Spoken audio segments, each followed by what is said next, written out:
today is a holiday actually, right? But thinking that everything will be related to the whole process of your proposal, then it will be better that the sooner you finish with me, the sooner it is for you to finish your manuscript.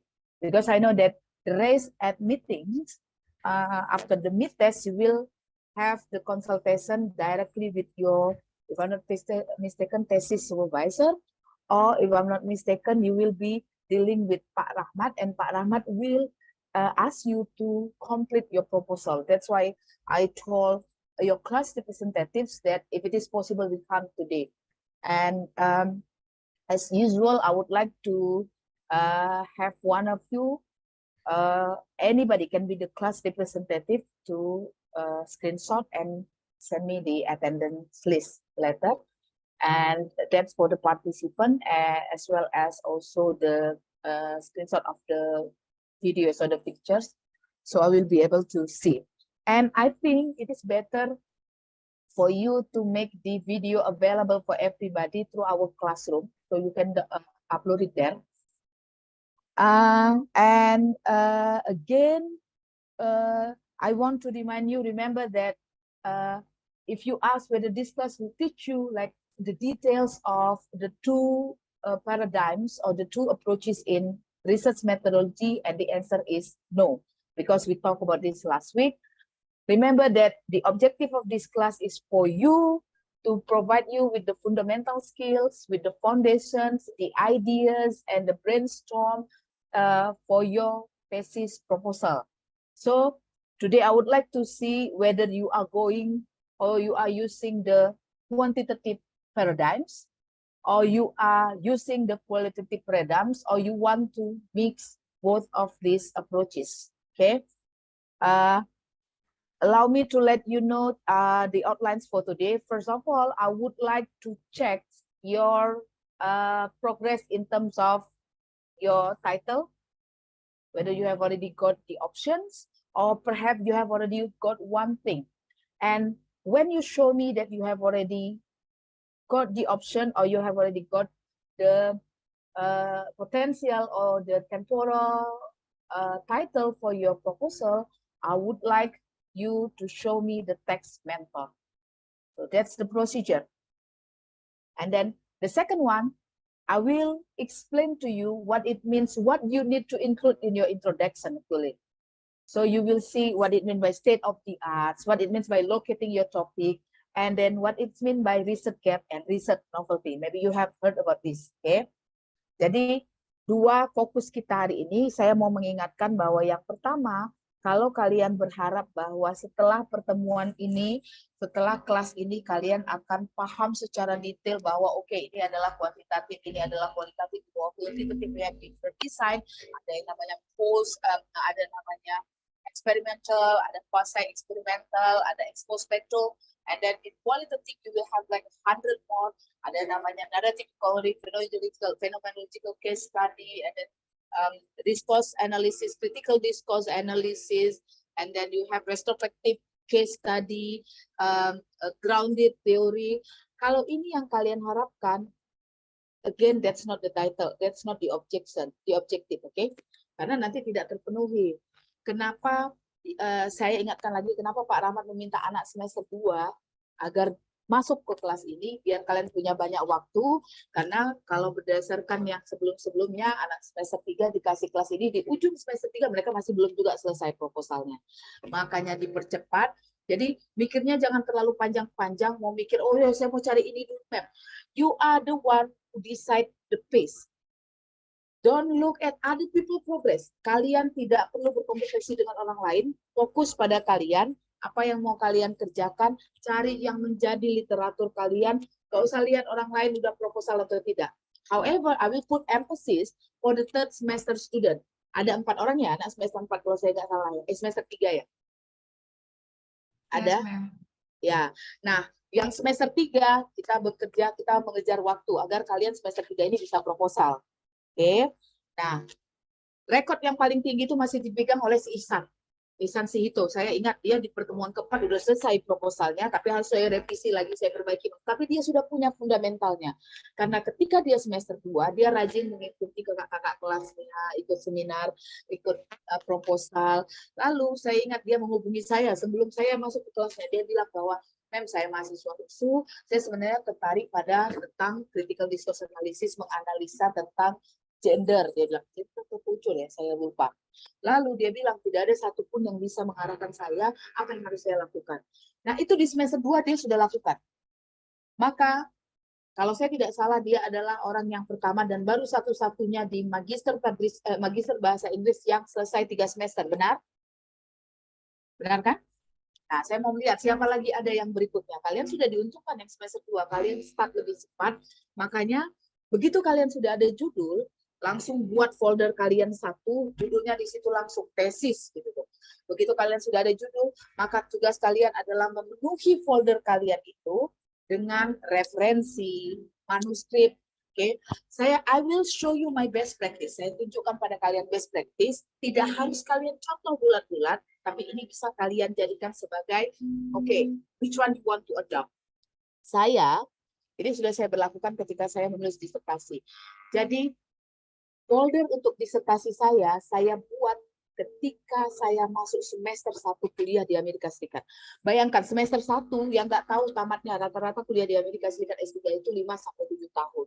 Saya nggak tahu tamatnya akan berapa tahun, tapi di semester 1 itu duluan yang saya kerjakan. Fungsinya apa? Saya nggak tahu ketika nanti saya mencari referensi untuk mata kuliah, ternyata ini cocok masukkan ke dalam foldernya. So this is my best practice, okay? Ini adalah best practice yang saya lakukan. Kalau sekarang, kalau kalian barangkali tugas kalian adalah berpacu untuk belajar bagaimana caranya tamat di semester 3 misalnya, atau selesai semester 3 kalian mau selesai. Pokoknya kalian kan targetnya apapun itu in terms of educational related aspect that you want to finish, complete your master degree, right? As soon as possible. Masih itu yang mau kalian tuju gitu lah. Nah, kalau saya sendiri, what about me? For me, my target di saat ini saya sedang mengumpulkan, saya ingin mengajukan guru besar saya. Gitu. Maka target saya baru bisa mengajukan guru besar itu di tahun ini. Tapi di 2021 saya sudah menyiapkan segala sesuatunya. Jadi saya punya folder. So what should I do? Satu hal yang paling penting kalau di konteks kalau kalian suatu saat nanti jadi dosen, yang paling dicari itu adalah publikasi. Itu yang paling susah untuk dipenuhi kalau mau menjadi guru besar. Maka yang saya lakukan adalah, this is my best practice. Yang sama yang saya lakukan juga ketika disertasi, and you may choose to adopt or adopt. Jadi kalian boleh mau, oh ya, saya mau carilah yang menurut kalian, this is not the best one, tapi ini kalian bisa contoh. Jadi di saya punya, saya paling takut kehilangan berkas kan gitu ya. Jadi di Google Drive saya linkkan ke dalam laptop sehingga kalau seandainya laptop saya tidak bisa diakses seperti minggu lalu ya, atau ketika saya di luar nggak ada ini, saya tetap bisa mengambilnya dari Google Drive. Jadi nggak lagi kalau misalnya kalian kehilangan tiba-tiba aja ada orang yang disk kalian rusak, hilang, bisa nangis kalian kan, bayangkan udah berbulan-bulan mengerjakan. Nah, jadi for me, kalau untuk saya, apa yang paling yang saya lakukan, saya punya ini, artikel jurnal. Nah, ketika saya menulis, bisa kelihatan? Kelihatan nggak? Yes, ma'am. Kelihatan, ma'am. Nah, ketika saya menulis di awal, berbeda dengan yang orang lain. Nomor satu adalah, ketika saya mau menulis, saya pastikan dulu target jurnal saya mana. Ketika saya belum tahu target jurnalnya, misalnya target jurnalnya kalau macam kayak gini ya, ini Call EG yang sudah terbit, ini Q1, Asian EFL Journal, ini belum saya kirimkan gitu ya, karena masih banyak yang lainnya.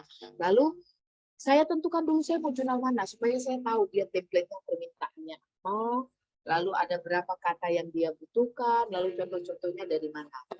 Kemudian ketika saya tidak tahu mau ini dikirimkan kemana karena ada beberapa target jurnalnya, maka yang saya lakukan adalah saya membuat berdasarkan judulnya. Ini saya ciptakan tahun 2021, gender representation sama gender stereotypes.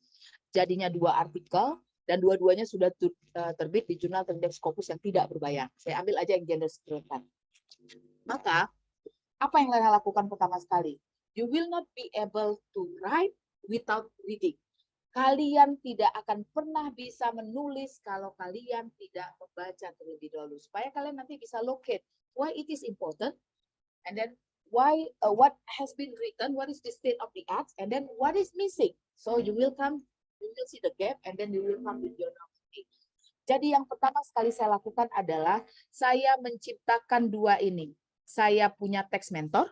Ini yang saya bilang ya. Nanti saya tunjukkan sama kalian. Saya menciptakan text mentor, lalu kemudian saya punya yang namanya pada saat itu saya mau menuju kemari, Sexuality and Culture Journal. Walaupun ujungnya tidak terbit di sini ya. Jadi saya punya text mentor yang saya ambil dari jurnal ini. Apa isi yang ada di dalamnya? First of all, I will show you. Inilah dia yang sudah diterbitkan. Yang sudah diterbitkan itu hasilnya begini.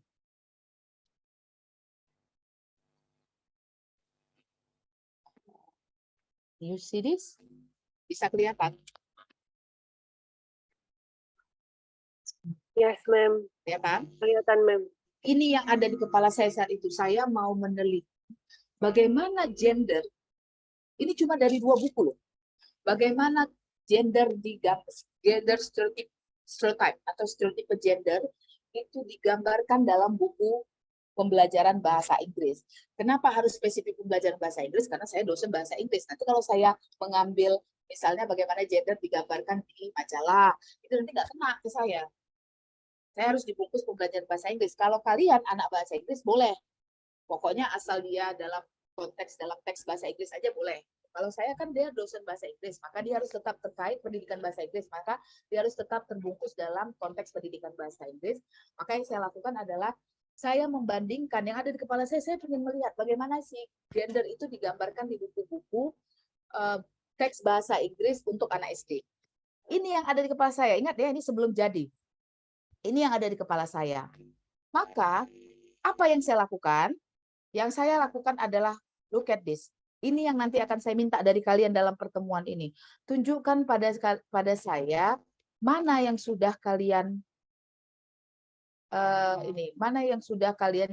buat judulnya dan mana teks mentornya. Apa yang saya lakukan ketika pertama sekali? Saya mengumpulkan referensi. Ini ada kan? Ada referensi, ada teks mentor. Jadi hampir rata-rata biasanya satu artikel itu saya butuh hampir kurang lebih 100 artikel dalam menulis satu naskah jurnal. Jadi saya mencari dulu yang namanya teks mentor. Nah, teks mentor ini kelihatannya sedikit. Nah, kenapa? Karena tadi saya pisahkan dia dengan yang ada di Sexuality and Culture. Jadi kalau kalian tanya pada saya, ketika saya punya ide untuk menulis itu, apa yang saya gunakan sebagai teks mentornya? This one, ini. Yang sekarang yang kalian apa di layar kalian? Gender stereotypes, ma'am. Iya, ma'am. Enggak, maksudnya folder atau artikel? Iya, Ini folder. folder. Oh, folder, masih folder. Oke. Jadi, di dalam Sexuality and Culture ini semua yang saya gunakan sebagai teks mentor. Oke. Jadi, yang saya gunakan, saya contohkan aja, ini ada, ini ya. Sekarang yang kalian nampak apa? Masih filenya, ma'am. Belum terbuka. Masih folder-folder tadi? Enggak, masih file di dalam folder Sexuality and Culture Journal. Filenya belum nampak? Belum. Dibuka? Oke. Belum terbuka. Gini, saya harus stop share lagi, buka lagi karena saya sudah tidak. Nah, inilah tadi, ini contoh dari yang isi di dalamnya bentuknya begini semua ya. Mana teks mentor saya? Ini teks mentor saya. Kenapa? Saya kan mau membahas tentang gender, kan gitu kan? Maka dia memang harus spesifik bahasannya tentang gender. Inilah teks mentor saya. Satu dari lebih dari 10. Karena saya nanti akan mencontoh ini bagaimana dia memulai background-nya, kemudian bagaimana dia analisa datanya. Ini kan betul mirip kan? Nah, ketika saya melakukan analisa data ini, saya pakai teorinya apa? Yang tadi itu saya pakainya feminist critical discourse analysis. Makanya saya mencari artikel tentang feminist critical discourse analysis, tapi dia bukan text mentor, dia adalah referensi saya. Bisa dipahami kira-kira? Bisa, Ma'am. Jadi saya mencontoh kayak begini, saya contoh misalnya gini kan kayak The Study gitu ya. Saya menceritakan tentang bukunya, buku apa, saya jelaskan terbitan siapa gitu kan ya kayak begini. So this is what ini lihat pertanyaannya adalah apa namanya kriterianya, dia bilang bahwa persentasenya dibagi menjadi ini. This is my text mentor. Begini nanti cara saya menyampaikannya. Lalu kalau dibandingkan mana hasilnya? This is the result. Inilah hasil dari yang tadi sudah saya tulis, yang sudah dipublikasikan itu di sini. Nah, kalau kalian perhatikan, lihat bagaimana bahwa, lihat kan, saya menyampaikannya gitu. Apa riset question saya? What are the ratios of female to male characters in local and international ELT? Saya membandingkan berapa banyak laki-laki, berapa banyak perempuan di dalam bukunya. Lalu setelah itu saya bandingkan yang buku Indonesia berapa, buku internasional berapa. Baru kemudian, how do local and international ELTs portray males and females in familial context? Lalu saya ambil tadi contohnya dari situ. Yang tadi itu dia di family sama di educational sama di occupation. Kalau di sini saya enggak, ambilnya cuma family, di keluarga, sama konteks pekerjaan. Jadi ini saya contoh. Lalu kemudian lihat bagaimana caranya. Tadi kan dia menunjukkan kan bahwa oh ya ketika saya cek, ini nanti kalau misalnya kalian butuh ini, itu ada di Google Scholar saya, udah bisa di-download. Lalu ingat nggak? Tadi kan dia bilang bahwa buku ini diambil dari buku Ring the Bell. Saya juga melakukan itu. Saya bikin, there are 2 ELT textbook in this study, the student book of English textbook, kemudian the student book of Let's Go. Saya sebutkan. Lalu saya kasihkan lagi, kemudian apa? Saya jelaskan buku ini siapa yang menerbitkan, kapan, apa segala macamnya ya. Lalu data analisanya, nampak nggak? Tadi ketika data analisa kan dia bilang bahwa dalam analisanya dia menggunakan ini kriterianya. The same thing, saya melakukan hal yang sama. Saya menganalisanya ini yang saya tengok sehingga saya menentukan bahwa apakah ini masuk sebagai gendernya laki-laki, stereotipe atau tidak. Tapi yang membedakannya adalah nih, karena ini nanti akan menjadi salah satu riset novelty saya. Saya melihatnya melalui feminist critical discourse analysis yang tadi tidak.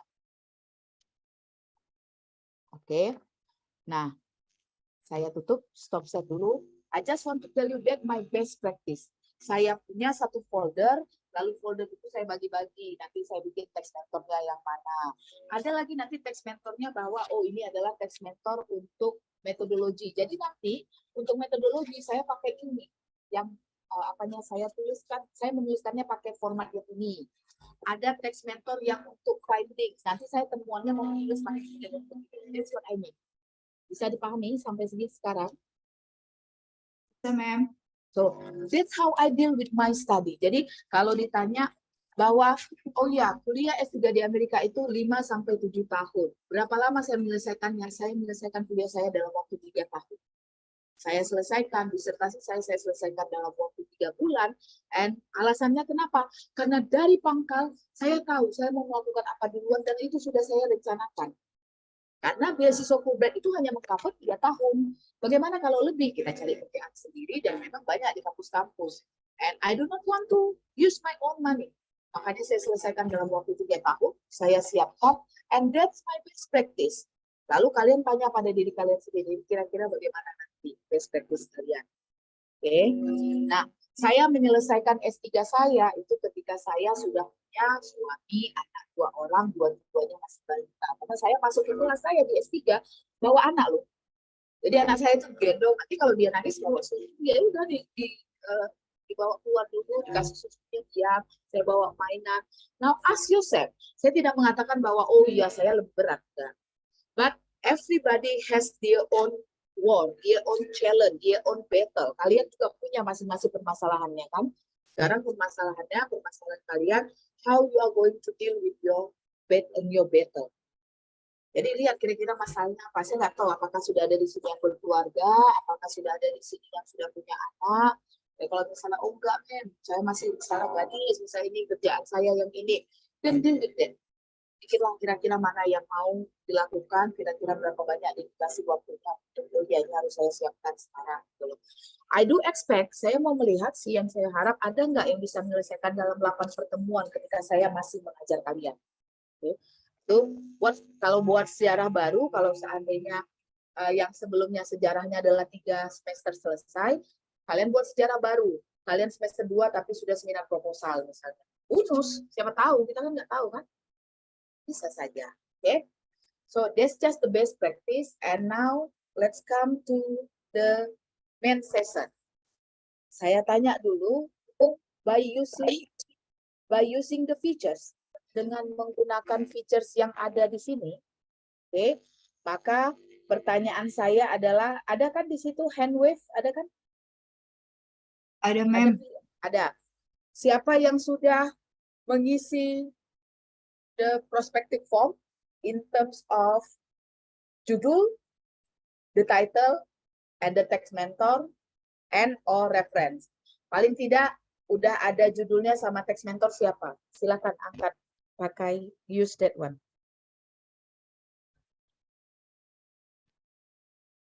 Jangan khawatir salah ya, jangan khawatir salah, karena itu nanti makan saya lihat lagi, saya akan bilang bahwa oh ini nggak bisa judulnya. Nanti kalau kalian sudah lulus sama saya judulnya, kalian harus jumpai Pak Rahmat dulu, oke atau tidak, dicek di USU. Bisa jadi nanti oke, bagi saya tidak oke, karena tidak sesuai dengan USU. 1, Yuri sudah, who else? Siapa lagi? Baru 1, 2, Desi, and then we have Nadia, Cahaya, and then Ashar, and then we have Samuel. Anybody else? I just want you to be honest. Kalau belum, bilang aja belum ya. Jangan nanti kalian coba gara-gara kawan yang angkat tangan, saya angkat tangan gitu. Because this is your own responsibility. Ini kan nanti kaitannya dengan kalian kan. Jadi ada Hairun Nisa, ada lagi? Nanti kalau yang belum bagian Q&A kalian kasih tahu kenapa, atau kalian nanti bisa lihat punya kawannya. Ada lagi? 5 sampai 7? Oke, now let's start. Share sama saya yang 7 ini. Siapa yang mau share dulu judulnya apa? Yang kemarin, riset prospektif kalau sudah kalian isi, share screen-nya, judulnya apa, text mentornya dari mana? Terus text mentornya udah kalian download kan? Sudah, Mem. Oke, siapa yang mau duluan share? Who would like to share? Boleh saya, Mem? Oke. Ini semuanya bisa share kan? Tidak harus Bisa. dipindah-pindah kan? Oke, silakan. Sudah kelihatan belum, Mem? Oke. We have ini judulnya adalah Detecting Fake News. Ini Belum. Itu text mentornya, text Mem. mentornya. Oke ya. So, Oke. this Detecting research. Fake News using Artificial Intelligence. Oke. Kemudian itu Ini text mentornya. Ada nggak text text mentornya yang dia berupa disertasi atau tesis? Lebih ke artikel sih, Mem. Tapi ada satu, ini dia disertasi. Cuman I'm not really sure karena dia lebih ke dalam penerapan IT, dalam bidang IT-nya gitu, Mem. Oke. Jadi saya masih agak ragu sih kalau itu. Cuman saya tetap masukkan sebagai bahan referensi ke depannya nanti. Ya, kalau misalnya dia bukan text mentor, dia pindahkan ke referensi ya. Artinya gini, saya mau cari tentang artificial intelligence itu dari sini. Oke. Nah, we have. Nah, coba tadi ini kan very general. Saya nggak ada permasalahan dengan ini. Saya oke sih judulnya, Detecting Fake News Using Artificial Intelligence, kan gitu ya. Nah, sekarang yang nomor 1 harus kalian ingat, kalian adalah magister bahasa Inggris. Kalian harus bisa mengkaitkannya dengan bahasa Inggris. Nah, maka judulnya harus kecilkan konteksnya. Misalnya apa? Detecting Fake News Using Artificial Intelligence. Baru titik 2, apa namanya? Focus on English medium newspaper in Indonesia. Harus gitu.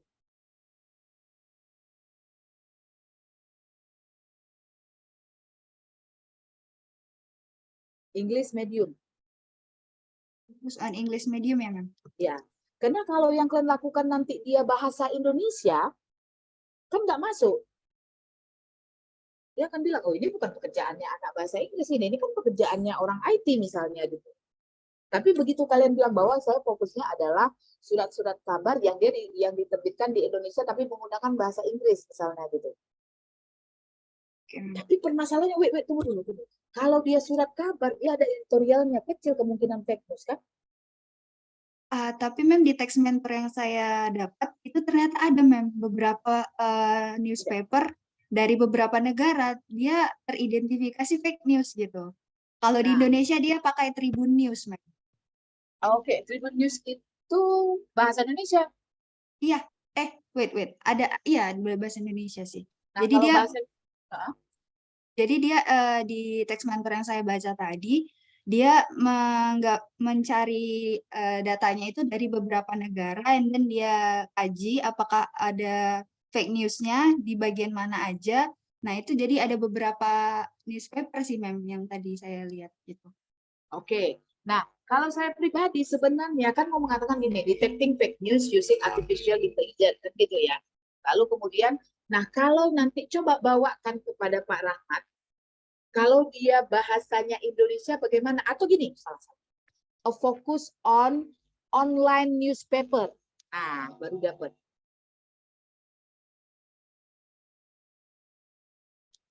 Online newspaper aja langsung ya Mem. Online newspaper atau karena kalau dia biasanya cetak atau misalnya lah kayak Jakarta Post kayak apa itu kan mereka punya editor. Nah, Ya, biasanya editor itu yang mempertanggungjawabkan isi dalamnya. Jadi kecil biasanya dia fake news masuk. Tapi kalau misalnya kayak kan ada itu begitu banyak lah online newspaper gitu ya. Begitu banyak yang kita nggak tahu alamatnya entah di mana. Tadi saya mikirnya kalau dia English medium di Indonesia itu terbatas kan? Iya Mem. Paling sekelas CNN, Jakarta BBC, Post. tapi itu yang itu. Nah, kalau begini kita sanksi. Saya sanksi gitu loh. Tapi kalau misalnya dia online news, fokus on online news atau online newspaper nanti bawa in Indonesia, kecilkan Indonesia. Nah, di mana nanti kenanya? Kenanya bahwa ini adalah sebenarnya menganalisa diskurs. Kan online news ini kan diskurs kan bahasa kan gitu. Jadi dia harus dikecilkan di situ. Oke. Nah, oke, saya nggak ada masalah dengan judulnya. Nah, oke, Yuri, I think you are set. Tetapi kalau bisa cari apa namanya, cari ini text mentor yang dia disertasi, walaupun dia bukan detecting fake news using AI. Pokoknya misalnya dia pokoknya bahasannya tentang menganalisa newspaper. Nanti bisa diambil text mentornya itu.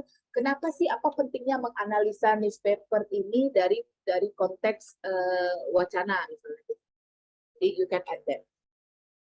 Walaupun dia nggak ada kaitannya dengan artificial intelligence gitu Mem. Jadi sebenarnya saya nggak apa-apa. Oke. Nggak apa-apa. Karena dia tadi gitu text mentor. Saya contohkan ya. Tadi saya punya kan saya tentang membandingkan internasional sama nasional konteks. Text mentor saya itu kan cuma perempuan di dalam buku teks Indonesia kan gitu kan. Tapi karena saya banyak mencontoh, saya terutama banyak melihat bagaimana dia mengargumenkan kenapa sih penting harus dibahas tentang gender itu yang digambarkan di buku pembelajaran. Nah, itu yang saya mau ambil ini. Oke? Oke, Mem.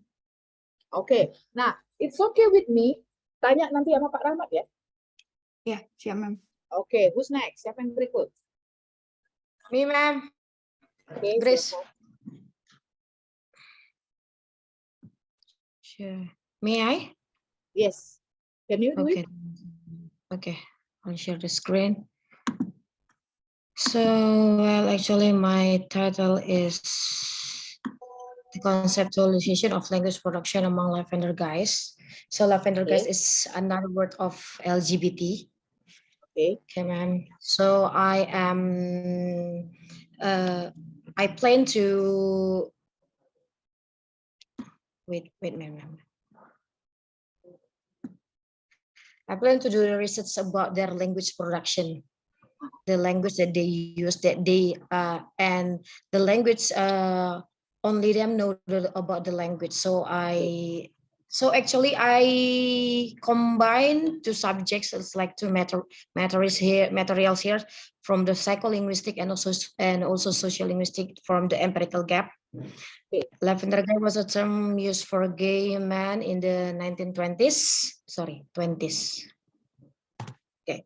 It is the same as homosexual. Lavender have their own language which deserve to be studied. The language that they produce and use has relation to psycholinguistic and sociolinguistic. Okay. So the Grace, so far this is Yeah. not empirical gap. Ini bukan empirical gap. Nanti saya tunjukkan apa itu empirical gap ya. This is not empirical gap, but this is state of the art. This is locating the study. Jadi kamu mau mengatakan bahwa kenapa sih ini harus diteliti? Why do you need it? Because you say here that they have their own language yang berbeda dari orang lain. Jadi, teorinya kamu akan cangkokkan bahwa suatu komunitas namanya adalah discourse community. Suatu komunitas itu cenderung menggunakan bahasa mereka sendiri yang membuat mereka eksklusif. Kan itu kan konsepnya di atas kan? Yang tidak diketahui oleh orang lain. Nah, ini namanya bukan empirical gap. Nanti saya kasih tahu apa itu empirical gap. But I really like this topic. Karena apa? This is cutting edge and this is sensitive. Tapi tunggu dulu ya, Grace. Concern saya, Grace, do you know your ini pasti pilihannya adalah kalau tidak post-popul harus snowball sampling yang harus kamu pakai. Oke. Dan ethical consideration-nya benar-benar harus dijaga. Tidak boleh ketahuan dia di mana, siapa, berapa, ini jangan. Oke. Nah, pertanyaan saya, do you know the potential participant? Sudah tahu? Yeah, I know my friends. Okay, how many of them? Actually, I did the research. I already did it. There are 4. Okay. And then, and have you used, nanti ceritakan di situ bahwa di dalam nanti ya, di dalam research metodologinya, pendekatannya adalah apa? Pendekatannya adalah dia convenience sampling, karena kamu punya kedekatan sama dia secara personal, karena kalau tidak, ini kan orang sangat-sangat tidak mau mengakui. It's okay, convenience sampling yang dia. Kemudian, my suggestion, 4 itu sudah cukup sebenarnya. If you have 4, that good. Tapi kalau seandainya dalam konteks seperti ini, you have only 1 or 2, you will need snowball sampling. Tahu artinya snowball sampling? Kalian akan minta orangnya untuk menunjukkan siapa kira-kira. Nah, dia akan nanti akan tahu bahwa ini adanya, dia bilang nanti akan dia kasih tahu, that's snowball sampling. But for me it's good. Okay. Saya oke. Nanti omongkan, do you have the text mentor? Ada nggak text mentor? Yeah, this is text mentor. So actually I read several research, but I just put here. Kalau dari judulnya ini kan ini ada kan M to analyze LGBTQ as distinct discourse to admit this research M ini oke. Dia mau mencari LGBTQ distinct discourse, dia discourse-nya yang mau dicari. Tapi kayaknya yang kedua the role of psycholinguistic in language learning and teaching ini kayaknya bukan, ini text mentor, ini adalah reference. Teaching ya, Ma'am ya? Iya. Oh, because of teaching ya, oke. Ya, karena nanti kan mau menjadikan referensinya mencari kenapa dia bisa dikaitkan dengan psycholinguistic kan gitu kan? Itu referensinya. Oh iya, Ma'am. Di dalam text mentor ini bisa lagi yang jadi text mentor misalnya begini. Kamu Grace dapat kalau bisa cari tesis atau disertasi yang dia membahas bagaimana pola bahasa suatu komunitas tertentu. Misalnya aja contohnya, ini kan kebetulan yang ada ini kan gay gitu ya, kaum gay gitu ya. Kamu ketemu yang dia membahas tentang kaum transgender, itu teks mentor kamu. Kan isinya hampir sama semuanya, cuma membedakannya adalah partisipannya, kalau yang satu adalah transgender, kamu yang ini adalah tentang orang gay gitu loh. Apalagi misalnya yang ada spesifik yang dia komunitas pakai dia bahasa dia sendiri, retorik. Boleh aja misalnya kayak anak apa istilahnya itu kalau yang cosplay itu wibu. Ya, wibu. Nah, jadi kamu dapatnya dia mau ada tesis atau disertasi atau misalnya artikel yang membahas bagaimana komunitas oleh kaum misalnya kaum yang wibu atau apalah namanya ya, yang cosplay itu. Lalu itu kamu jadikan teks mentor. Nanti yang berubah adalah kamu mau melihat bagaimana kaum gay. Tapi nanti cara dia menyusupkan logika kan sama. Intinya mau mengatakan bahwa dalam berbicara, dalam berkomunikasi ada exclusiveness. Kan gitu kan intinya kan? Oke, I'm good with this. Oke, who's next?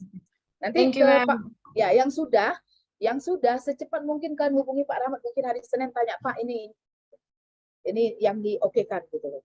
Oke, who's next? Saya, Mem. Oke, silakan. Kita fokus yang 7 lagi ya. Kalau seandainya tiba-tiba nanti dari yang 7 tadi angkat tangan ada lagi yang lain, tahan dulu. Karena nanti saya mau menjelaskan lagi ininya, gap apa segala macam. Oke, next. Yes, Samuel. Saya share ya, Mem. Yes.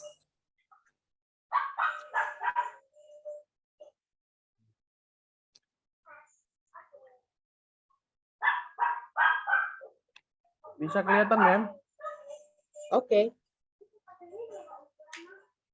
Judul thesis saya an IPA study of student perception in reading and speaking comprehension. Case Oke. study-nya reading and speaking capability of SMA swasta Unggul Del di Baligi. Ini masih tempatnya masih wacana ya, Mem. Bisa jadi Ya, di oke. Medan. Ini IPA ini apa? International Phonetic Alphabet. Phonetic. Oke. Jadi kemudian saya bingung IPA study tapi student perception. Ini kira-kira gimana ini mau melakukannya? Ada text mentornya kah, Samuel? Text mentornya teacher perception, Mem. Jadi itu yang masih saya dapat secara online. Kemarin saya pernah diskusi dengan Pak Ahmad. Ada kakak senior yang pernah buat gini di sekolah Juwita. Juwita School kan internasional. Dia menggunakan IPA waktu suruh dibaca biasa semua bisa, tapi waktu fonetiknya, fonemnya disuruh baca semua pada bingung pendekatannya. Oke. Jadi saya mau mengikuti itu, tapi Pak Rahmat menyarankan direkam suaranya menggunakan peran. Oke. Nah, apa yang jadi pertanyaan saya? Karena di depannya ada kata NAPA study, nggak ada istilah ini. Langsung ini aja. Ini mau persepsi siswanya atau mau mencari bagaimana mereka ininya, realitinya? Iya, nanti mau ini, Mem. Kita mengenalkan IPA ini kepada siswanya untuk melihat kemampuan membacanya gitu, Mem. Oke, saya perjelas lagi. Nanti kira-kira riset question-nya apa, Samuel? Idenya oke, tapi belum terrealisasi dengan konteks yang benar gitu. Idenya nanti riset question-nya apa yang pertama? Kira-kira kurang lebih nomor 1 apa? Nomor 1, bagaimana pemahaman Anda tentang IPA? Karena orang kan tahu baca tapi nggak tahu menulisnya atau mengikuti standarnya yang benar dia, Mem. Berarti mau melihat bagaimana kemampuan siswa dalam membaca dan berbicara melalui perspektif IPA, itu nomor 1. Iya. Nah, itu namanya praktisnya. Kemudian apa lagi? Lalu ketika persepsinya yang mana yang mau diambil? Apa yang mau dicari tentang persepsi? Persepsinya maksudnya gini, Mem. Mereka itu sejauh mana mengenal atau bisa nggak menuliskan, misal kata think, bagaimana cara menulisnya dalam pengucapannya. Kalau kayak orang luar negeri kan bisa dia, Mem. Ya, jadi Samuel itu namanya bukan persepsi. Persepsi itu kan misalnya kita tanya pendapatnya, opininya kan itu. Tapi kalau misalnya mau mengukur bagaimana antara misalnya mereka tahu atau tidak, itu namanya bukan persepsi. Kita mau mencari tahu kemampuan mereka, itunya kan. Makanya saya heran, ada persepsi tapi capability gitu. Jadi judulnya yang harus dibenarkan. Saya nggak ada permasalahan dengan konteksnya gitu. Jadi mau menggunakan bahwa pokoknya mau melihat bagaimana ini nanti IPA-nya ini di belakang. NIPA perspektif namanya. Judulnya kayak gitu nanti di belakang. Jadi nanti fokusnya adalah mau melihat kemampuan reading dengan speaking-nya. Tapi tunggu dulu. Reading comprehension pakai IPA itu macam mana, Samuel? Maksudnya ketika dia mengucapkannya? Iya, Mem. Jadi misalnya kita kasih teks, misalnya entah buku apapun bahasa Inggris, bagaimana dia membacanya ini? Apa ada standar? Itu namanya bukan reading, Samuel. Reading comprehension itu adalah ketika kasih teks, dia paham apa isi teksnya, itu reading comprehension. Kalau ini kan dia cuma mengucapkannya kan, bukan diukur kira-kira dia paham atau enggak isinya kan, enggak kan? Enggak, Mem, hanya pengucapannya. Ya, berarti salah konteksnya, bukan reading. Pronunciation, speaking. Makanya pasti konteksnya cuma speaking ini. Walaupun nanti dia speakingnya bisa dengan cara misalnya kita kasih dia buku, dia disuruh baca gitu kan? Ya, Mem. Nah, jadi dia reading itu kegiatannya reading, tapi dia nggak ada comprehension di dalamnya. Hati-hati. Tetap aja dia yang keluar itu adalah apanya? Speakingnya, pronunciation. Dua itu nggak fokusnya, pronunciation sama speaking ability. Lalu kalau kita ceritakan hard-nya itu adalah speaking jadi sebenarnya. Jadi an investigation on students apa misalnya an investigation on students capability in English speaking misalnya. Baru kemudian kita bikin an APA perspective. Itu judulnya. Jadi Mem kalau memang hanya speaking, jadi nanti kalau dia membaca IPA-nya itu gimana Mem? Kan Ya, dia nggak apa-apa. reading juga, dia reading juga. Enggak lah. Enggak, bukan gitu loh. Maksudnya gini, kalau reading comprehension, tahu nggak? Kalau ujian reading comprehension, kalian lah kalau ujian kalian TOEFL ya. Misalnya ujian reading comprehension, pernah nggak kalian disuruh membaca? Kan bukan kan? Kalau yang namanya reading comprehension itu adalah bagaimana kalian memahami suatu bahan bacaan, kan begitu? Yes, ma'am. Nah, sementara kalau ujian, siapa yang pernah ikut ujian IBT, TOEFL IBT? Me. Oke, oke, Tantri, kalau Grace, kalau misalnya dia ujian IBT, bagian speakingnya apa yang dilakukan, Grace?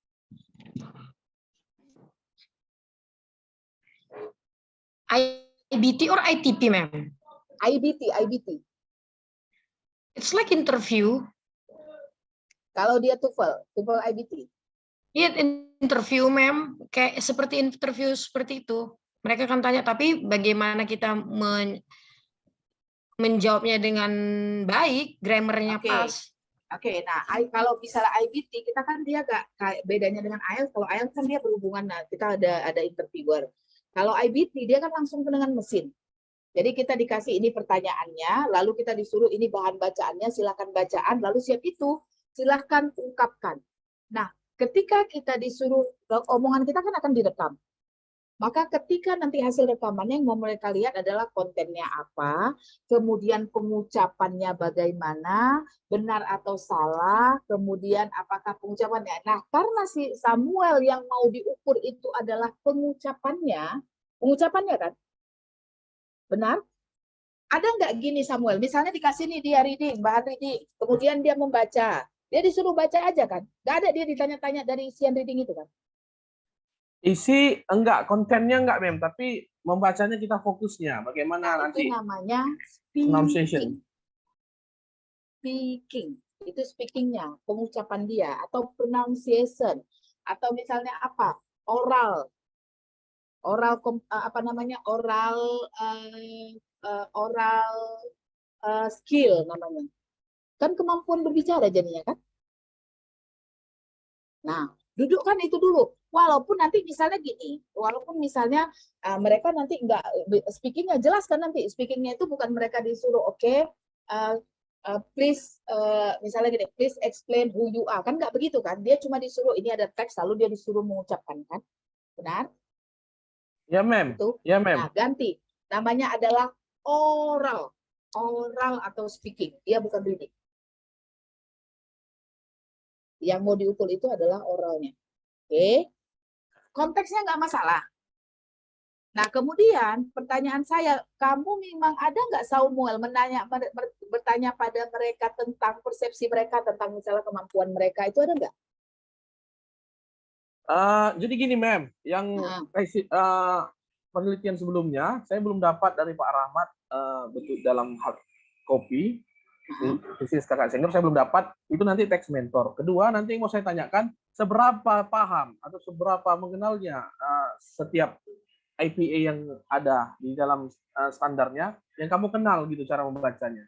Nanti paling itu aja sih ya pertanyaannya. Mem. Berarti namanya bukan persepsi, karena kita kan mengukur. Jadi kalau misalnya seberapa paham, itu kan berarti ada benar salahnya kan? Misalnya nih, oh iya salah, ini adalah dia benar, kan gitu kan? Kalau persepsi itu, dia tidak ada benar salah. Makanya dia namanya bukan student perception. Jadi isinya nggak salah. Ini saran saya ya. Ini adalah yang mau dituliskan itu adalah an investigation on high school students oral. Lihat nanti high school student English oral, belakangnya lihat apakah oral skill atau oral kompetensi Kompeten, sorry. And six, investigation. Investigation off atau on? Coba lihat, bukan ini. High school students. Atau kalau mau ditambah gini, Indonesian high school student, Indonesian. Ya. High school students. Apostrophe. Oke. English oral competence.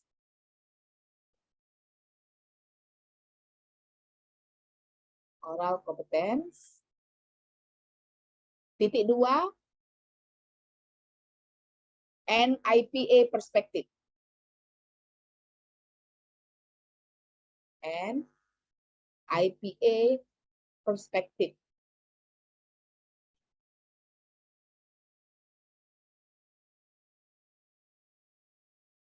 Salah tulisan perspektif.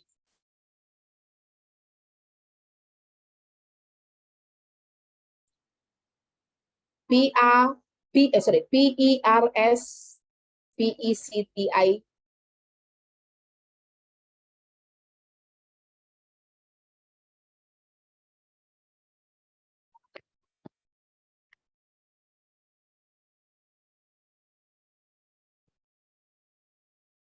Ade, is that you? Could you do something with Kimo, Nadia? She keeps screaming, you know. I do not know what's wrong with him. Mana perspektif? Nah, sisanya buang. Sisanya buang. Bentar, saya tuliskan dulu. That, it's over there. Perspektif. Nanti lihat lagi ya, sisanya a case tadi itu buang semua. Oke, saya nggak ada masalah. Saya nggak ada masalah dengan judulnya. Oke, Samuel, it's okay. But balik lagi nanti ininya ya. Namanya adalah English Oral Competence. Jadi oral competence itu termasuk di dalamnya bagaimana dia pengucapannya. Atau misalnya apa, pronunciation. Nanti boleh spesifik gitu, oke?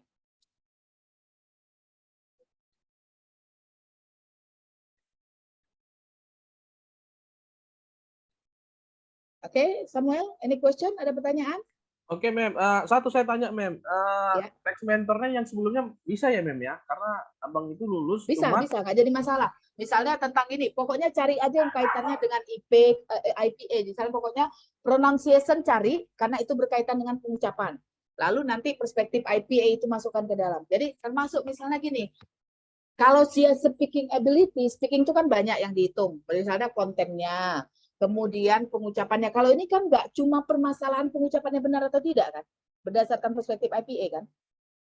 iya, Mem. Tapi direkam, Mem, menurut Pak Rahmat. Nggak jadi Pakai masalah. plat.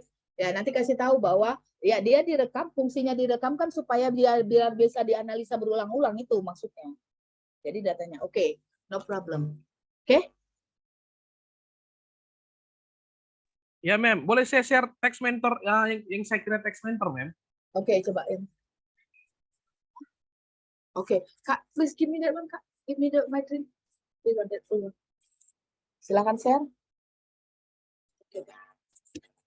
Reading instruction and APA. Nah, lihat. Dia kan ceritanya tentang reading instruction. Bahwa ini adalah, nah, kalau dia, coba lihat di dalamnya. Ini dia bahasanya.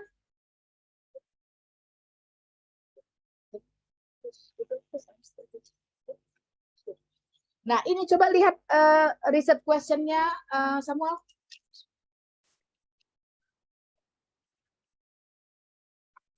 Lihat riset question-nya. Pasti bukan itu. Reset question.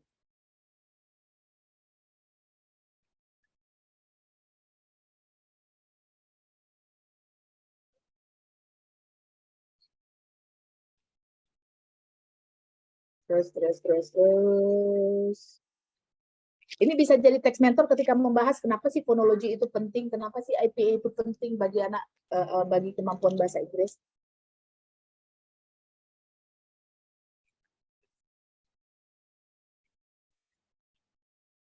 Oke, stop. Nomor 1. Lihat kan?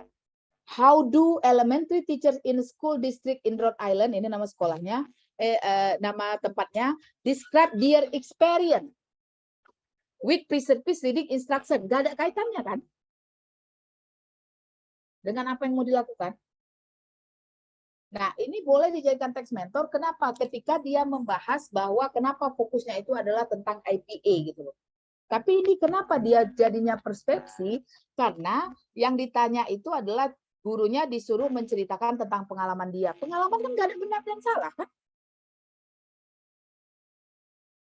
Sementara kalau si Samuel tadi dia mau tahu apakah anak-anak itu pengucapannya sudah benar atau sudah sesuai atau tidak. Sehingga dalam hal ini harus ada benar dan salah karena ada di situ yang dijadikan target, yang jadi patokannya adalah IPA gitu.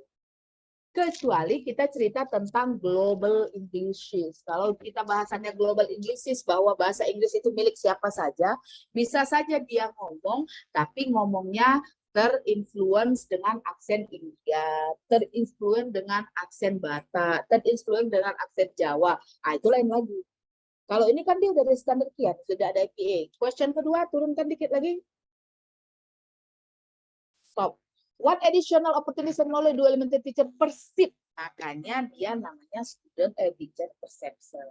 Jadi saran saya, ini kalau mau dijadikan sebagai teks mentor, lihat pada bagian kenapa dia berfokusnya pada IPA.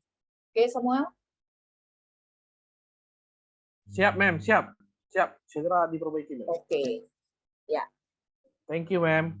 Oke, ya, oke. One more, satu lagi ya, satu lagi sebelum saya mau penjelasan.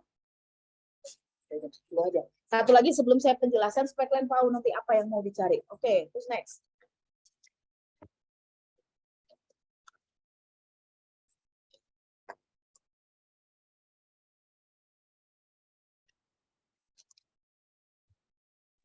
Saya, Mem.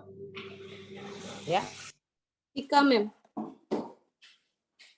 ya silakan.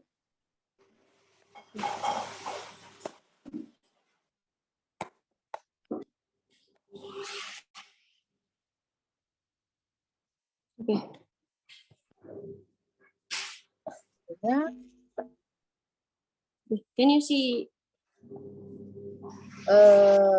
nggak ada pasca post COVID-19 pandemic. Nah, cuma Hmm. jika nanti yang jadi permasalahan, apa sih signifikansinya mencari tahu kemampuan mereka dalam vocabulary setelah dia COVID? Sebenarnya tujuan saya itu mau mencari tahu tentang tingkat kemampuan bahasa Inggris mereka setelah COVID, Mem. Karena kan yang kita tahu kan mereka kan selama ini kan belajar online gitu kan, Mem. Nah, jadi apakah itu pasti kan itu mempengaruhi kemampuan mereka dalam berbahasa Inggris. Makanya Kalau begitu dia gini ini, loh. Mem.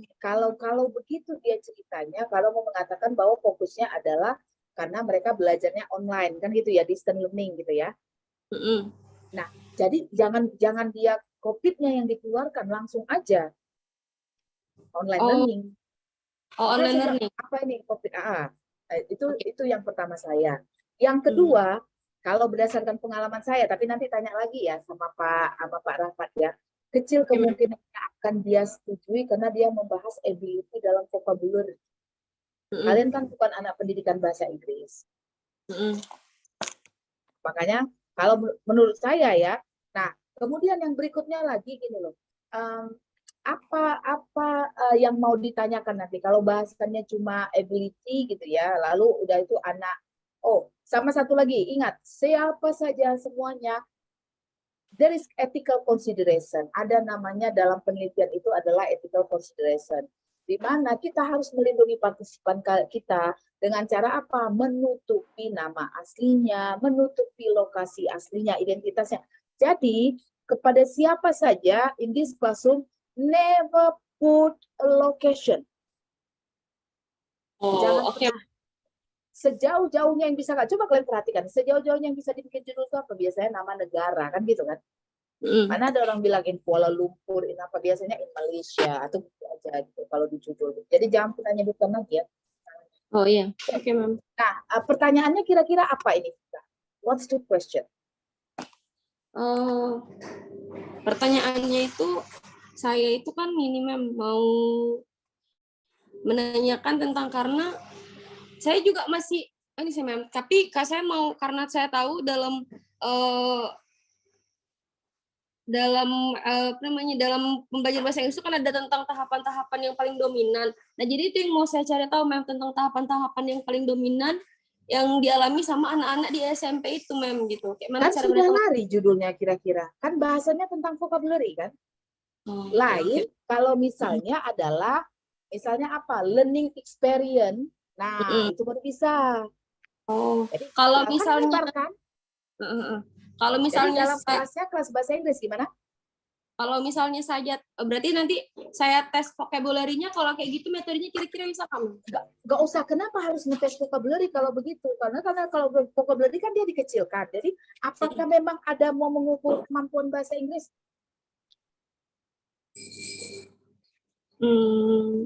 Iya memang kan kemampuan the English ability kan judul awalnya gitu. Makanya Makanya saya tadi saya tanya, ininya yang saya tanya itu adalah research question-nya apa? Coba jadi kan nomor 1 kata siapa mau melihat bagaimana tahapan-tahapannya. Kalau tahapan-tahapan itu berarti sudah bukan vocabulary lagi.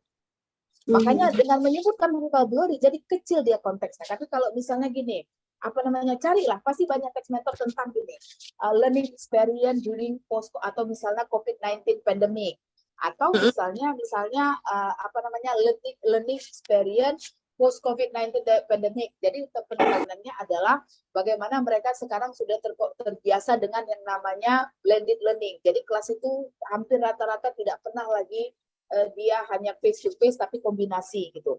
Nah, tapi kalau dia learning experience kan gitu. Dalam kelas pembelajaran bahasa Inggris misalnya, atau dalam kelas misalnya reading misalnya, atau misalnya dalam kelas ada nggak kelas vocabulary?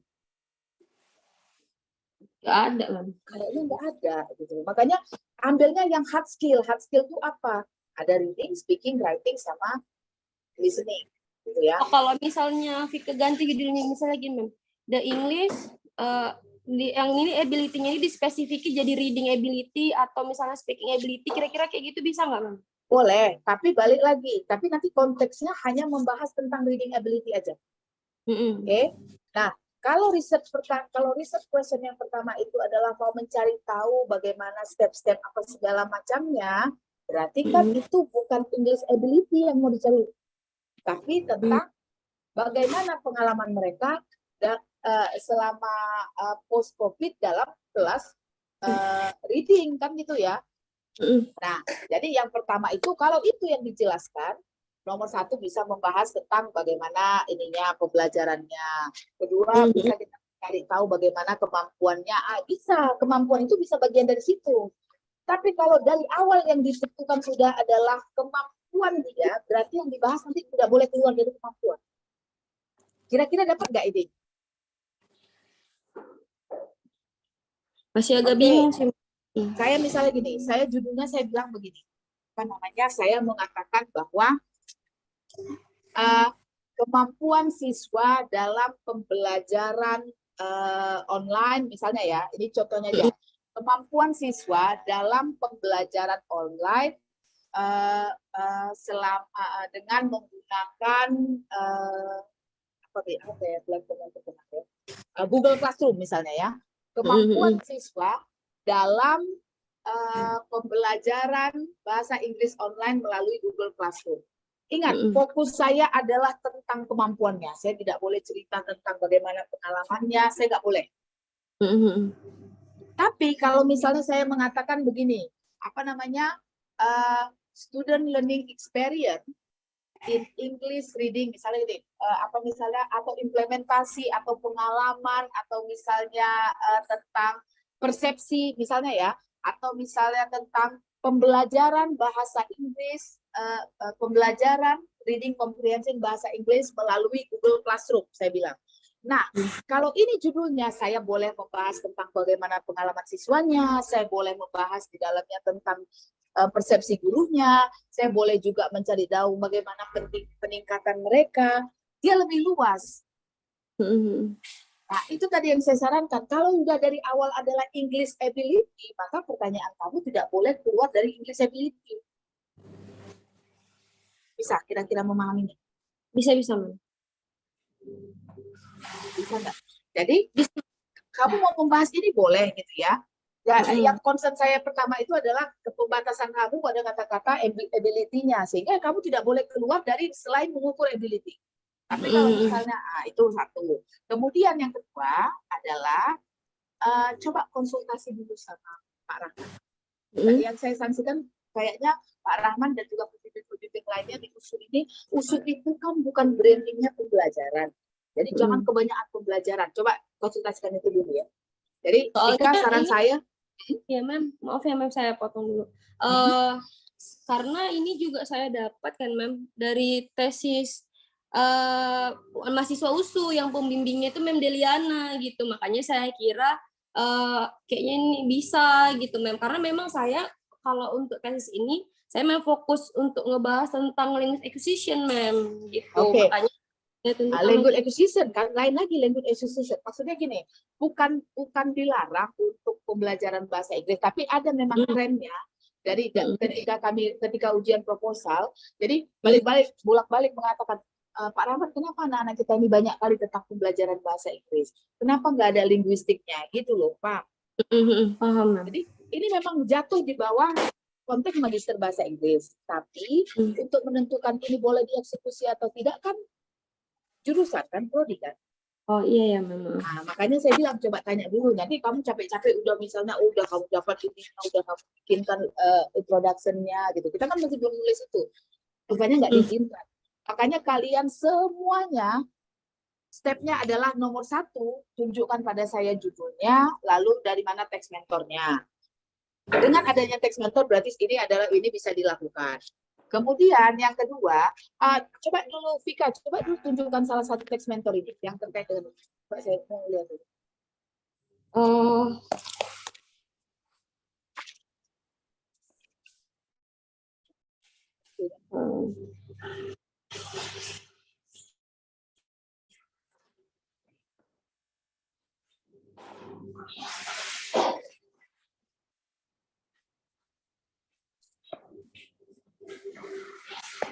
Ini bisa nggak mem? Kalau ini belum kamu tutup, kamu nggak bisa melihat karena filenya bentuknya berbeda. Tutup ini dulu. Oh iya. Oke.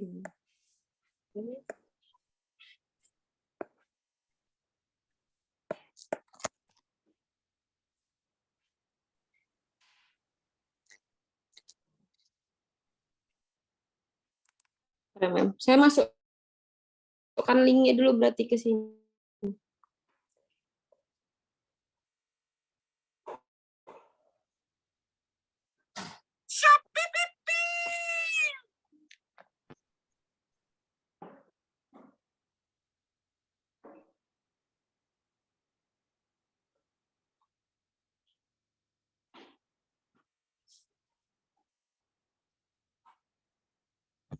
Stop.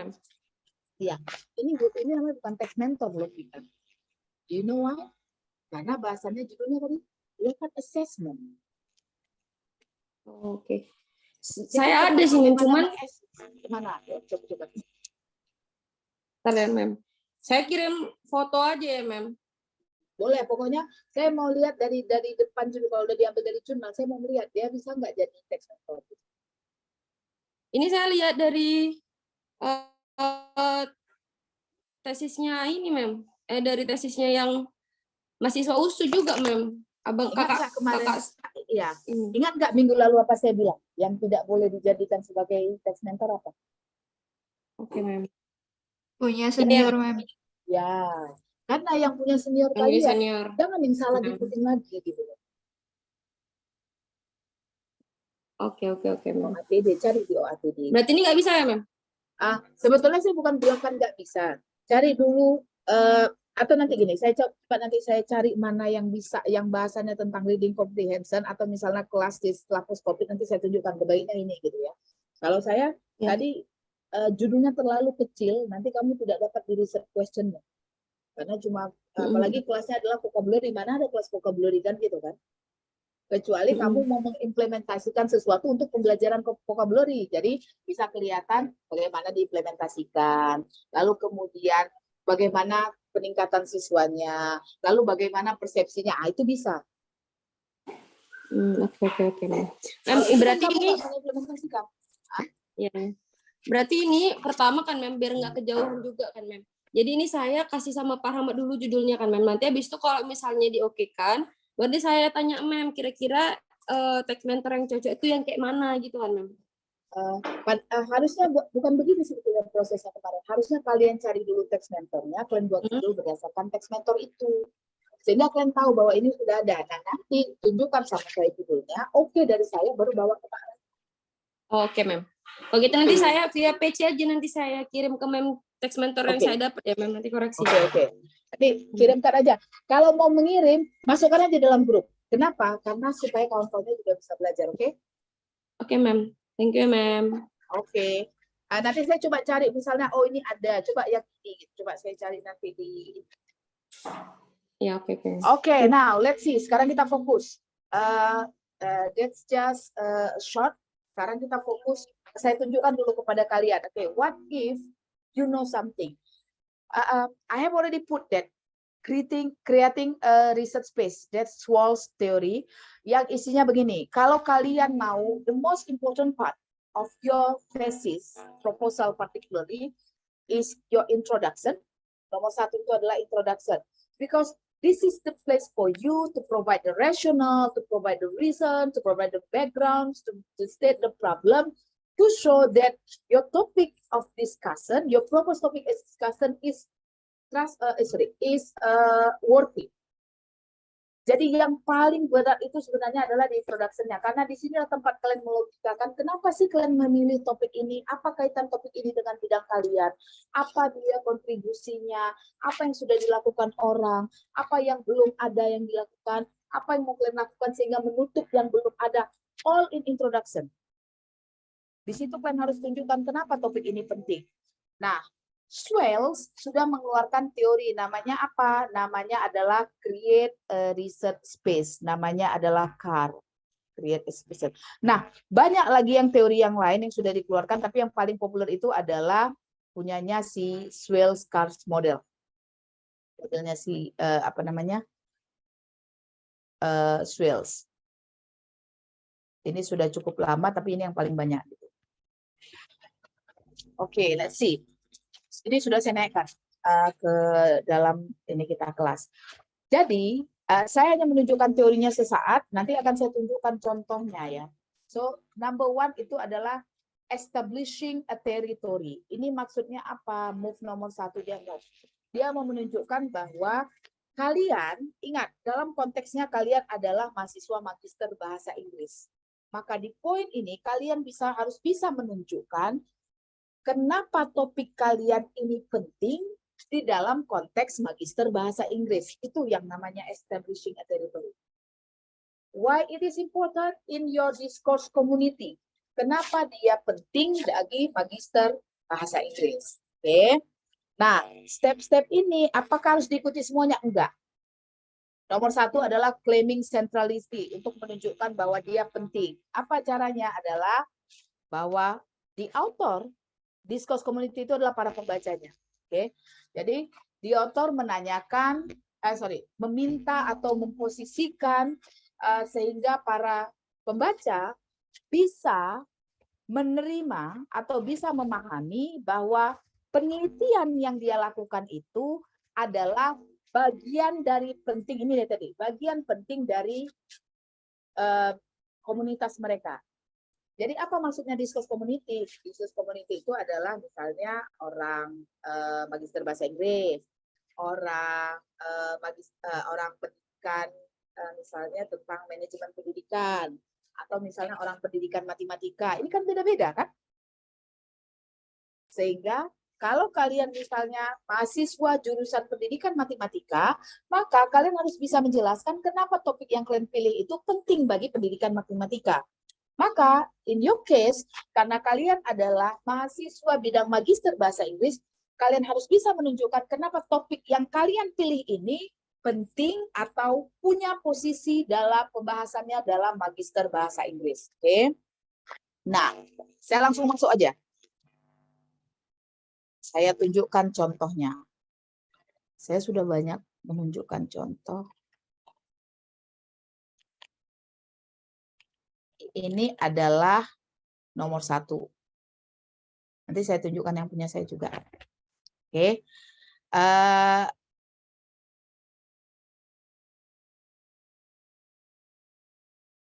Nah, ini judulnya.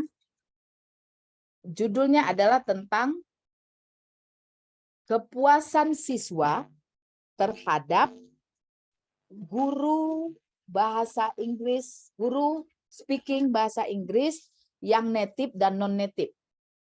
Oke.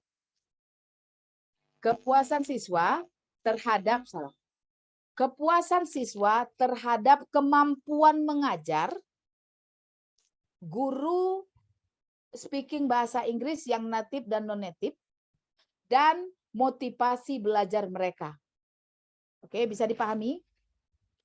Topiknya adalah dia mau mencari tahu kepuasan siswa terhadap kemampuan mengajar. Kemampuan mengajar loh. Kepuasan siswa terhadap kemampuan mengajar guru speaking mereka yang gurunya itu apakah dia native atau dia non-native. Jadi dia mau membandingkan ini. Lalu yang satu lagi adalah dia membahas tentang dan motivasi belajar mereka. Jadi dia mau melihat apakah kalau misalnya masih siswanya puas terhadap kemampuan mengajar guru native-nya, motivasinya jadi lebih meningkat atau tidak. Kalau misalnya dia puas dengan yang non-native, dia lalu melihat apakah motivasinya belajarnya tinggi atau tidak. Itu dia judulnya. Maka yang pertama sekali dilakukan adalah dia harus menunjukkan apa sih kaitannya pentingnya motivasi belajar dengan kepuasan terhadap kemampuan mengajar dalam pembelajaran bahasa Inggris. Kan itu bukan kan? Ini kan dia konteksnya adalah pendidikan bahasa Inggris. Maka kita lihat bagaimana dia menyusunnya. Nah, lihat. Dia tunjukkan dulu bahwa penelitian sudah membuktikan bahwa motivasi itu adalah salah satu prediktor unsur yang dapat memprediksi kesuksesan dalam pembelajaran bahasa Inggris sebagai bahasa asing atau sebagai bahasa kedua. Lihat kan? Yang pertama, kenapa dia harus membahasnya tentang motivasi dalam pembelajaran bahasa Inggris? Dia tunjukkan bahwa yang namanya motivasi itu adalah salah satu unsur penting, bagian penting yang menentukan kesuksesan dalam pembelajaran. Lalu dia bias lagi. Ini dia mau mengkaitkannya nanti dengan satisfaction. Kan tadi satisfaction kan? Dia bilang motivasi ini sangat terkait terhadap faktor internal individu dan juga faktor eksternal. Lalu dia bilang bahwa guru bahasa itu memiliki peran yang terpenting dalam memotivasi siswa dalam pembelajaran. Dan guru-guru ini memiliki peran yang sangat banyak, baik dia sebagai inisiator, fasilitator, model, dan motivator. Makanya bagaimana pentingnya peran guru dalam pembelajaran, dalam proses belajar mengajar, maka guru ini dianggap memiliki pengaruh terhadap kualitas dan intensitas belajar siswa. Oke, dalam satu kalimat ini, dalam satu paragraf ini, dia sudah membahas ketiga kontrak judulnya. Kontrak judulnya itu adalah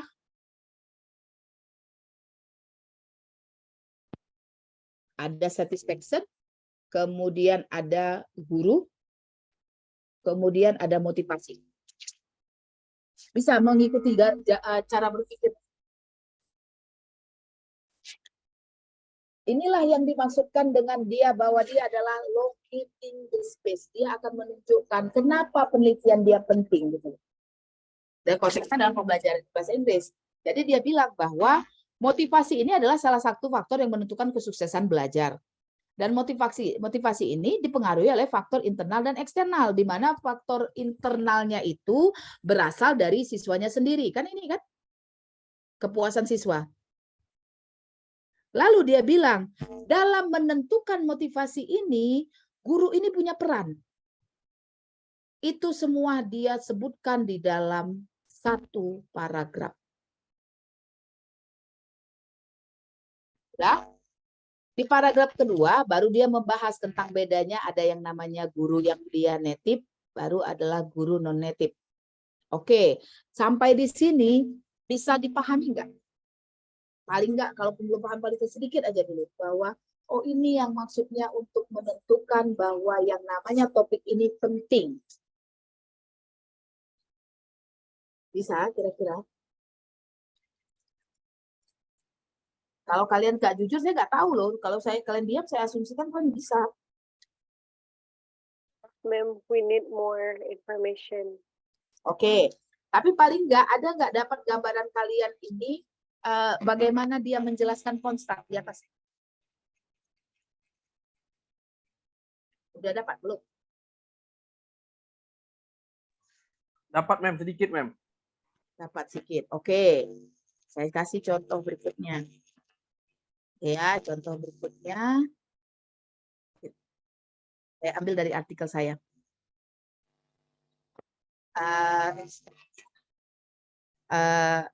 Udah kelihatan? Berbeda sekarang? Nampak? Sekarang tentang gender stereotype. Belum, Mem. Masih yang lama di saya. Masih belum berubah? Belum, Mem. Oke, saya ganti lagi.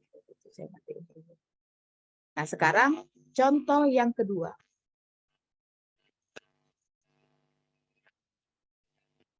Kalau nggak paham, bilang nggak paham ya.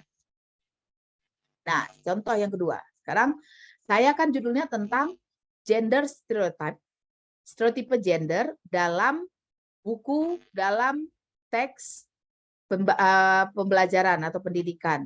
Lalu saya membandingkan antara, pokoknya konstruknya di sini ada gender stereotype, lalu ada buku teks, dan ada buku teks bahasa Inggris anak SD. Macam mana saya melogikakannya? Nomor satu, saya harus tunjukkan dulu kenapa sih membahas gender stereotype itu penting dalam konteks pendidikan. Terutama pendidikan bahasa Inggris. Kan itu kan yang harus saya tunjukkan.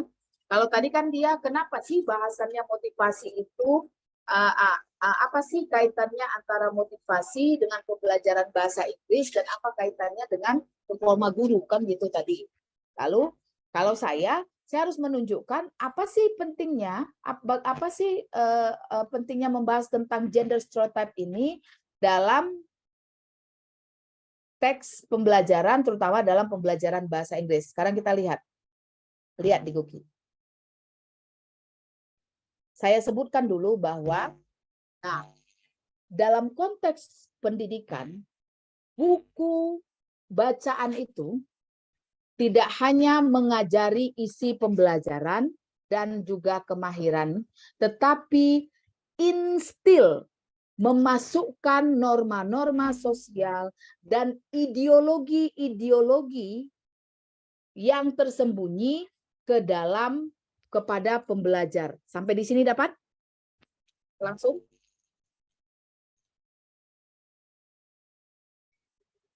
Yes, ma'am. Langsung dimasukkan. Kenapa dibahas? Karena yang namanya buku textbook itu bukan cuma untuk mengajarkan. Buku yang dibawa ke kelas oleh guru itu ada ideologi di belakangnya. Ada politik di belakangnya. Ada nilai-nilai sosial di belakangnya yang itu nanti akan secara sengaja atau tidak sengaja, sudah disadari atau tidak sadari, akan mempengaruhi cara berpikir siswa itu dia maksud. Maka, lihat, hal ini berarti bahwa guru, buku itu namanya disebut juga silent partner. Jadi, bahwa buku sebagai silent partnernya guru, itu bisa membantu atau bisa membentuk cara berpikir siswa, cara dia bertindak, cara dia melakukan sesuatu, cara dia menilai terhadap dan cara dia melihat dirinya di dalam dunia ini. Maka satu buku teks itu dia menyampaikan berbagai nilai moral, nilai budaya, dan nilai ideologi. Jadi, secara tidak langsung, dengan kata lain, buku teks itu secara tersirat ataupun tersurat berisi dengan norma-norma dan kepercayaan-kepercayaan yang diterima ataupun tidak yang dianggap layak oleh masyarakat itu. Lalu, kritikal itulah alasannya kenapa kritikal pedagogi dibutuhkan, pembelajaran kritis itu dibutuhkan, diperkenalkan kepada semua level pendidikan untuk empower, menguatkan baik itu pendidik maupun pembelajar ya, terkait dengan nilai-nilai yang terkandung dalam buku teks, particularly terutama nilai-nilai yang terkait dengan gender. That's it, how I put it into the context. Nanti pikir apa pula ini lah, masa buku bahasa Inggris bahasanya dengan gender. Saya mulai dengan logika bahwa yang namanya buku itu dia tidak hanya mengajarkan pengetahuan atau materi, tapi dia memiliki nilai-nilai yang sebenarnya diajarkan kepada anak-anak. Jadi misalnya kayak gini, contohnya, kalau di dalam buku itu, yang terlihat yang namanya ibu-ibu, yang namanya emak-emak itu pasti digambarkan sedang masak, sedang menyapu, sedang mengurus anak, sedang memarahi anak. Tapi ketika digambar pekerjaan yang kelihatan misalnya laki-laki pakai das, kemudian memimpin rapat laki-laki jadi pemimpin. Kemudian kalau misalnya jadi dokter, sering kan terlihat yang digambarkan dokter itu laki-laki, perawat itu perempuan. Sadar atau tidak sadar, apa artinya? Bahwa mau mengatakan yang namanya perempuan itu kerjaannya adalah ibu rumah tangga, dan yang berkarir itu laki-laki. That's what it means. Nah, anak-anak, orang dia pokoknya melihat begini terus di dalam bukunya, ya itu yang ada di kepala dia. Pokoknya yang namanya ibu itu dia ngurusin anak, ngurusin rumah, yang namanya bapak mencari nafkah. Lalu kalau ada lihat di konteks rumah sakit, pokoknya yang namanya yang jadi dokter itu laki-laki, perawat itu harus perempuan. Nggak ada cerita yang perawat laki-laki. That's ideology. Nah, itu yang saya bahas. Oke. Lalu, tadi kan saya sudah bahas ya, kenapa membahas tentang gender stereotype itu penting di konteks educational. Di paragraf kedua, baru saya bilang bahwa yang namanya educational artifact ini harus berbeda. Jadi artefak itu berarti dokumen, pokoknya alat-alat dipakai dalam pendidikan lah. Bahwa dia memiliki nilai tersembunyi terhadap posisi gender. Makanya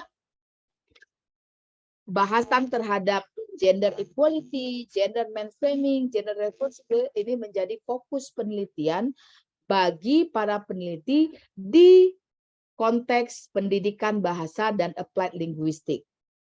Oke? Bisa, nanti secara seterusnya kalian baca sendiri. Sampai di sini bisa lebih jelas?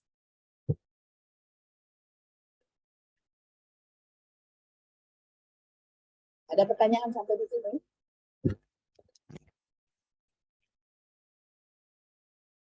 Terlalu berat memahaminya.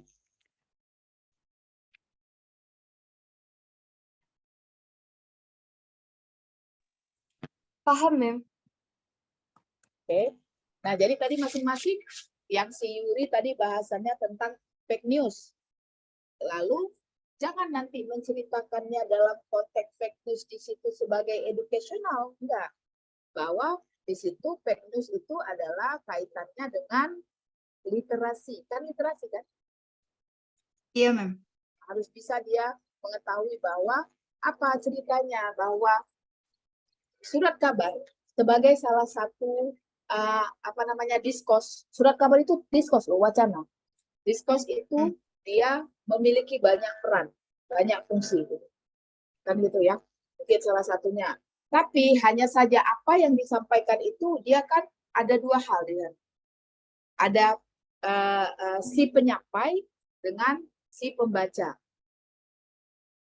Lalu di konteks surat kabar, dia kan harus pada berbasis bahwa dia ada misalnya beritanya itu pada referensi.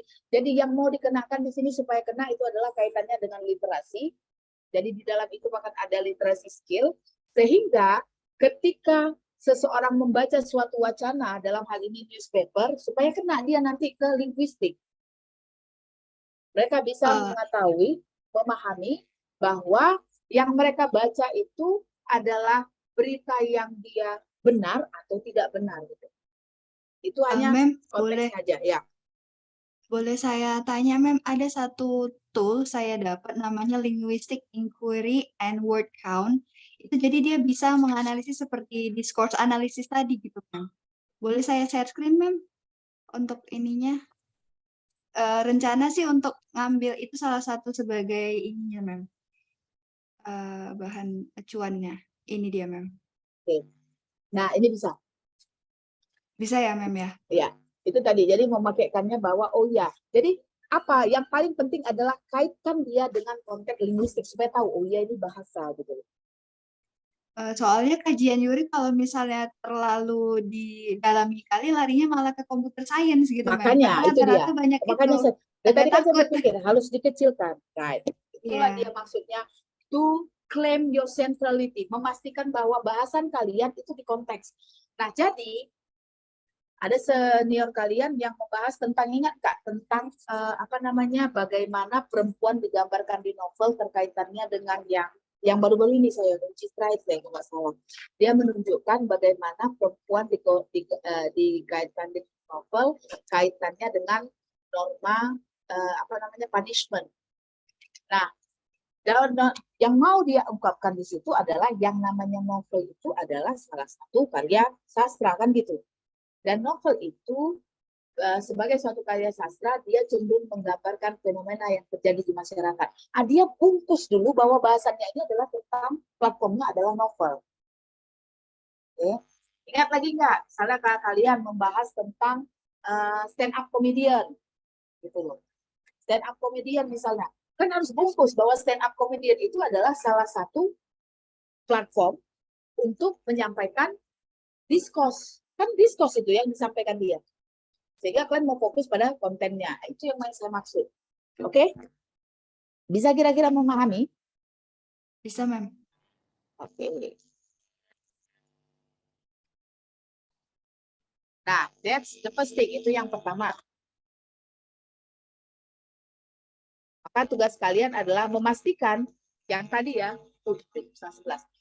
Tugas kalian yang pertama adalah memastikan tadi judul yang sudah oke, yang sudah saya okekan. Artinya tambahin lagi bank kalian, foldernya tambahi dengan lebih banyak literatur, lebih banyak apa namanya referensi. Tapi ada tapi dulu. Tapi pastikan bahwa kalian sudah dapat persetujuan Pak Rahmat sebelum kalian mulai introduction-nya, oke? Oke, Mem. Nah, bagaimana kalau yang belum dan yang seterusnya? Maka yang belum tadi tinggal 3 orang lagi ya? Yang 3 orang lagi. Yang sisanya, kalau kalian sudah ada, share di grup ya. Oke, baik, Mem. Filenya kan, Mem? Judulnya, baru kemudian teks mentornya. Sebenarnya gini, teks mentor itu saya nggak mau menengok isinya, saya mau menengok nanti misalnya supaya sesuai atau tidak. Jadi misalnya kayak si Pika tadi, dia mau ngambilnya vocabulary, ketika ditunjukkan ternyata kan dia assessment to young learners, tapi nggak cocok gitu. Oke, jadi judulnya tunjukkan, kemudian teks mentornya, list teks mentornya kasih sama saya, jadi bisa sendiri. Oke, sampai di sini. Any question? Ada pertanyaan?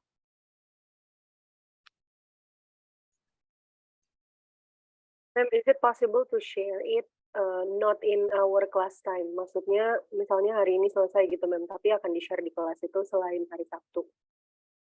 Gak apa-apa, pokoknya kapan kalian ada langsung masukkan ke dalam. Oke, Ma'am. Pokoknya kalau misalnya udah ada naikkan ke dalam, Kalau misalnya saya bilang oke, saya nggak ada masalah dengan ini, dan you talk Pak Rahmat.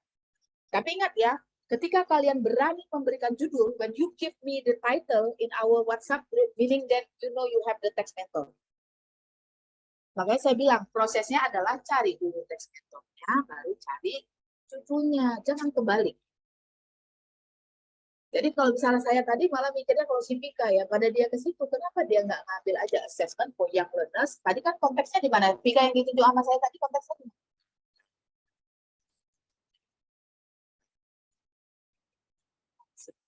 Konteksnya cuman assessment aja, Mem, nggak ada di writing, nggak ada reading, nggak ada ini. Enggak, bukan. Di negara mana dia melakukan itu? Di gimana ya, Mem? Saya sebenarnya nggak lihat caranya. Kan tinggal dirubah kan? Kalau misalnya dia melakukan pasti nggak di Indonesia, kenapa nggak itu aja, tapi ganti konteksnya ke Indonesia gitu. Oh, jadi kalau misalnya Vika mau buat the assessment of language ability, tapi dia di Indonesia, itu masih possible, Mem? Is it possible? Boleh lah, makanya saya bilang hidup ini udah susah, jangan kalian susahkan. Cari teks mentor yang lengkap, tinggal kalian ganti konteksnya. That's my suggestion. Oke, Mem. Oh gitu, nanti Vika ambil yang ini aja. Ini di Norwegian sih, Mem. Nah, kan tinggal enak kan, tinggal pindahkan kan ke Indonesia kan? Oke, Mem. Tinggal pindahkan aja konteksnya gitu. Dapat kalian logikanya, berpikir apa segala macamnya gitu. Oke. Kalau misalnya ini, berarti judul ini aja lah nanti. Kalau misalnya Vika buat yang ini, Mem, berarti dari Mem udah ACC. Jadi Vika itu nggak jadi masalah kalau itu. Ya, Oke, cuma Mem. artinya gini, hati-hati tengok kalau nanti susah cari young learners di Indonesia itu kan mungkin payah young learners gitu ya. Nah, berarti ganti misalnya, atau kalau misalnya young learners itu nanti didefinisikan sebagai anak SD, nggak apa-apa. Tapi kalau boleh. young learnersnya nanti Kalau itu misalnya diganti jadi kayak tingkatan sekolahnya, misalnya kayak boleh, di high school SMP atau boleh. gitu. Boleh, Udah Mem, aja ya? kalau lebih gampang dapat SMP ganti. Jadi gantinya nanti jangan young learners, ganti dengan adolescent. Adult listener ya. Oke, Mem. Oke. Oke, thank you so much ya, Mem. Oke, ya, yang lain? Oke. Jam 10:30 kita. Ada lagi pertanyaannya? Gak ada?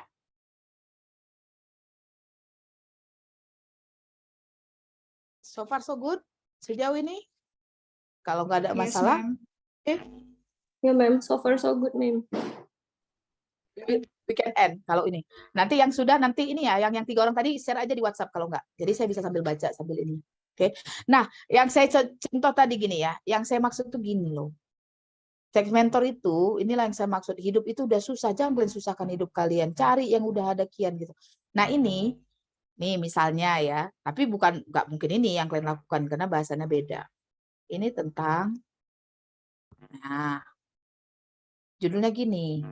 Judulnya adalah Child Welfare Workers Perception of Their Competencies at Detecting and Reporting Abuse of Foster Children. Nah ini ketika dibaca, ini di konteks Amerika Serikat. Tinggal kalian nanti judulnya ini dimodifikasi, nggak boleh sama betul gitu. Tapi bahasanya tetap ini, konteksnya di mana? Di Indonesia.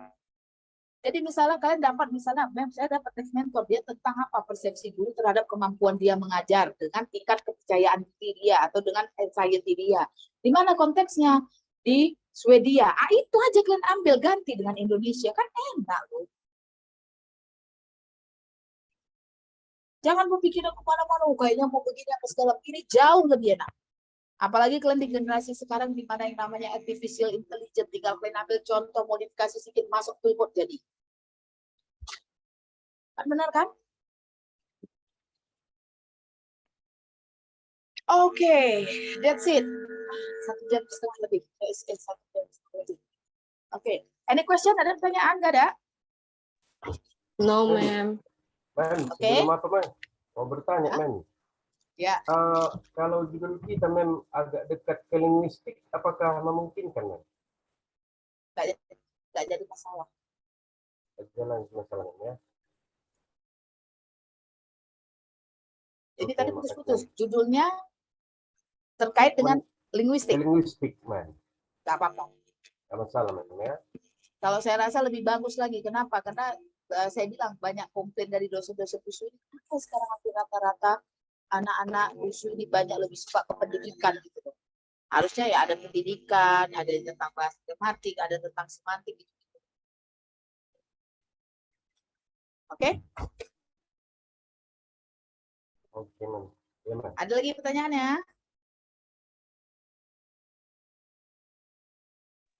No, ma'am. Sudah? Okay, so thank you for your attention for today's. I know it was a lot of information, a lot of work and everything. And because I haven't finished it yet, so after next week I will focus on the introduction part. Minggu depan itu kita tetap berlanjut ya. Saya tidak bisa lagi melakukan fokus terus-terusan pada hanya melihat teks mentor kalian. Kalian kan harus mengisi riset prospektif form, kan gitu ya. Next week I will focus on the explanation what you should be included in your introduction. Yeah. And don't forget that for next week I will not provide you with questions and with assignment, but starting next week we will start with your research perspective. And again, maybe you have a lot of information, too much information at the one time, but again, use your own space and focus on your own research on it. Berfokuslah pada penelitian kalian, pokoknya tentukan judulnya, begitu kalian sudah satu judul itu kalian dapat fokus pada situ aja, jangan yang lain-lain lagi. Sehingga kalian juga tahu berkembangnya tidak kemana-mana. Okay, thank you again, thank you for your attention and thank you for joining me today. I know that I have already taken your holiday time and I will end this and don't forget to share the screenshot including the name of the participant coming today. And I'll see you again next week. Have a nice weekend. Assalamualaikum warahmatullahi wabarakatuh. Waalaikumsalam warahmatullahi wabarakatuh. Okay, I will leave ya. Okay, ma'am. See you, ma'am. Okay, see you.